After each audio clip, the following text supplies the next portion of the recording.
All right, so I was called up a little bit earlier than I expected, which is actually I've been on stages in Europe twice. Last time I was on stage in Europe, I was actually emceeing a set of lectures at DLD. DLD is a big, fairly corporate conference in Munich. It happens every year, and the speaker was late. The number one speaker was late, and I was emceeing. So I had to cover about 10 minutes of dead air. And I didn't know what to say. So the only thing that could come to mind, someone yelled out, "Brad, tell a joke." And the only joke that could come to mind, keep in mind, this is in Munich, Germany, in front of a pretty buttoned up corporate audience. The only joke that could come to mind was, how many Germans does it take to screw in a light bulb? One. They're efficient and not very funny. I was worried that would happen again. Thank you. So, all right, we have my slides. We're ready to go. I am Brad Hargreaves, co-founder of General Assembly. And our mission is to empower individuals to pursue work they love. And now I have the wrong clicker. All right, let's see if this one does it. Nope, not that one. Let's see if this one does it. Oh yeah, that one does it. Awesome, cool. So our mission is to empower individuals to pursue work they love. And we do that by teaching the most relevant 21st century skills. We saw that students were graduating from universities with a lot of debt, at least in the United States, but not the skills that will get them a job in the 21st century. On the other side, you have companies, startups, Fortune 500s, agencies that are looking for talent and don't know where to find it. There's not the talent out there in these critical fields like web development, digital marketing, user experience design, and product management. So we started a school. We started a school to teach these skills in intensive 3-month programs that appeal to students not as a replacement for college, but as a supplement after their university. And we've taken this model to now 16 cities around the world, 12 in the US and 4 international, with 5 more coming next year. These are physical locations, brick and mortar classrooms where students come to learn the fundamental skills of the 21st century. And we teach topics, as I mentioned, like web development, user experience design, things that are not really taught in any major way in university, but are still nonetheless critical to succeeding in the 21st century workplace. And we do this through, 18 global campuses. I guess there are 2 more now.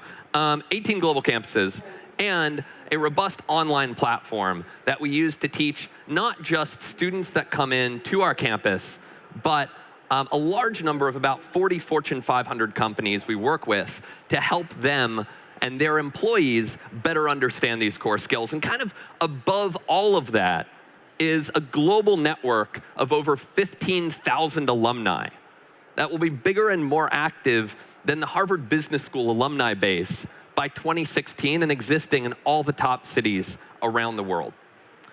So the most important part about all this and kind of why it all works is that our students get jobs. Over 90% of our students graduating from our full-time programs get a job within 90 days after graduation. And they're hired by some of the companies you see here. Some of the biggest companies, technology, Fortune 500s, and agencies in the US and Europe. So I told you a little bit about GA, but I also want to tell you about what I'm seeing about the future of education and the role that companies like General Assembly are playing in it. And to look in the future, you really have to ask, what would it have been like to build a company like General Assembly teaching these skills in 1999? Well, this isn't the first company to ever have taught these skills. Companies have existed like this before, but they've been teaching to these proprietary technology certificates made by the companies that make the technology. So if we were in 1999, we would be teaching Microsoft.NET to the MCSA certification. We would be teaching Cisco networking, Oracle database. All these proprietary technologies that have existing certificates around them. We don't teach any of those technologies. We are open source, full stack in what we teach. On the front end, CSS, JavaScript. On the server side, Ruby on Rails. Even the servers themselves, we teach all of our web development in Unix server and Postgres database, both of which are open source technologies. So there are no companies that own these things. So there are no credentials around them. That is, there's no way for a student, for a learner, to convey what they know when they learn one of these technologies. And you can see, back in the day, if you wanted to focus on the server side, there were credentials you could go and get. If you wanted to focus on the front end, same thing. If you're using Adobe Flash, you could go get an Adobe certificate in Flash. Does not exist among open source technologies, which I think creates three problems. Even though those certificates were flawed, and there's a study that someone did a few years ago that I like to cite, which is they submitted 100 resumes, or some large number of resumes, to Google, and saw which resumes got a first-round interview and what didn't. And one of the most surprising outcomes of that was that the one word that was most negatively correlated with getting a first-round interview at Google that was on a resume was certified. That is, if you put the word certified on your resume, you were very, very unlikely to get a first-round interview at Google. And that was because those credentials that I mentioned on the previous slide were really pretty bad at assessing someone's quality and using technology to solve business problems, which is typically what employers are looking for from our perspective. But so credentials have really, you could say, gone by the wayside in technology, and I think that's a problem for a couple of reasons. I'll talk about what those are. The first is access. That is, credentials actually have a great ability to increase the accessibility of technology jobs to people who would not otherwise be able to access them. Without credentials, the hiring responsibility really falls on traits that might go outside of someone's core skills. It's about their connections. It's about, do you know someone at the company you can ping? It's about, how robust is your GitHub profile? There are a lot of things that decrease access when credentials go away.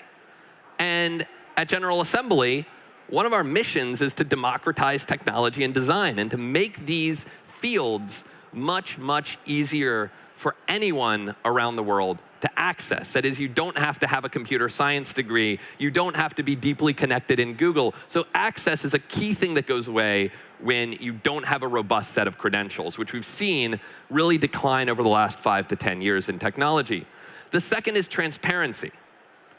If I want to become an employable .NET developer, I can go to Microsoft's site and see exactly what I need to learn in order to become a MCSA certified .NET developer. If I want to learn Ruby on Rails and get a job as a Rails developer, there's no place online I can go to look and see what I need to learn, what I need to know to become an employable Rails developer. So there's a lack of transparency given that there's no established credential for these technologies. That is, it's harder and harder for students to know, who are trying to learn in many cases on their own, what they need to know in order to become an employable web developer. The last is visibility, which is without any kind of credential, it gets harder for companies to understand what a student does or does not know. This is kind of the flip side of accessibility. It's not only harder for students to get in, it takes a lot more time and a lot more effort for companies to really dig in and understand whether or not a potential engineering or design candidate is hireable. Rather than, say, looking at some high-level indicators, one, they're using computer science degrees in many cases as an indicator, which doesn't always map to the business need of an employer, or they're having to spend hours of their engineering team's time digging through a candidate's GitHub profile and reviewing code, even before the interview stage, which eats up a lot of an engineering team's time. So this is how we're solving this. We've gotten together an open consortium of companies. We actually announced it just a couple weeks ago. And we got together some of the largest hiring companies in the United States, including GE, Elance Odesk, IPG, which is a huge network of ad agencies, PayPal, and a bunch of others, to get together to kind of set the bar and endorse a credential around technology, design, and digital marketing. These 21st century disciplines that don't exactly have a pair on the degree side that a student can easily point to and don't have any established credential out there. So we're looking to actually go out and do this. And to do this, not on our own, is we don't actually know. It's these companies who know. These companies are the ones who are hiring engineers and hiring designers and hiring marketers and actually know what is needed to get a job at one of these companies. So our goal is to increase access, transparency, and visibility by getting together some of the most interesting companies in the world into this consortium. So how does this manifest? Well, another thing we released a few months ago is student profiles. So I'm going to say, Brad, you're running a school. You're not running a social network. Why are you building profiles? Well, we don't feel that LinkedIn or kind of the existing options really do our students justice, or actually do really anyone who's self-taught justice. Because after all, the resume was built for a world where people have linear careers. That is, they go from job 1 to job 2 to job 3 to job 4, slowly progressing through their career throughout the course of their life. That's how a resume is structured. I don't believe that's the way work works anymore. People have side gigs, people have cool projects, people have a mix of formal and informal learning. As Yakov was just talking about, people might take a MOOC. There's no good way in a resume to convey that you took a MOOC course and passed it right now. Maybe that's one of the reasons why the pass rate has historically been so low. So we're creating a new set of profiles, a new way for a student to communicate what they know and what they've done in their professional career. So this is what it might look like when a student has taken a General Assembly course.